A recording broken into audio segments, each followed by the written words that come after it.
Hey, my name's Jonathan Hedel and I make music as Pink Buddha, and today we're going to talk about this rumor of a new MPC Live. If you haven't seen the news, it's supposed to come out with an armrest, cup holder, and music stand.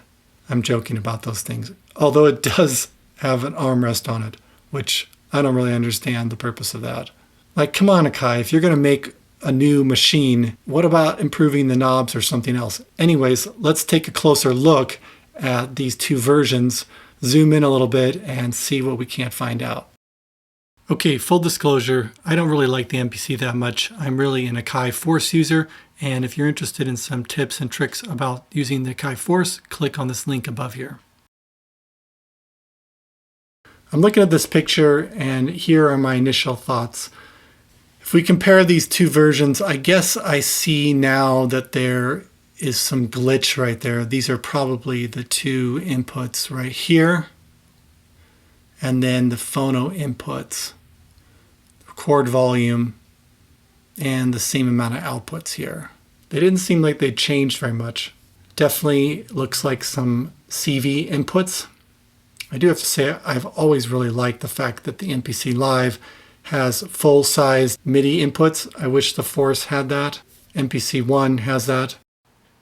Looks like they have all the same USB inputs, but they did add this Ethernet plug.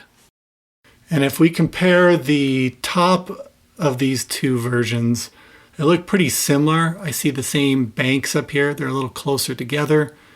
Half level, the latch button. Putting the volume right on top is pretty nice. Undo, copy, paste. I don't know why they moved it up there from where it used to be. But again, those Q knobs, I don't understand the thinking behind a Q knob that has 4 different banks, but no feedback from the screen as to what those knobs assign to unless you push that Q-Link button. And that's just such a hassle to do, to remember it. I don't know why they didn't take a cue from the Force and make some of those changes. So, I don't know, it doesn't feel like that much of a difference to me, but we haven't seen underneath the hood to know if there's any real big software changes. Adding a few CV inputs and moving a few buttons around, and don't forget the armrest, seems like a pretty mild improvement. But I don't know, those are just my thoughts. I'd love to hear your comments on what you would have liked to see in a new MPC Live.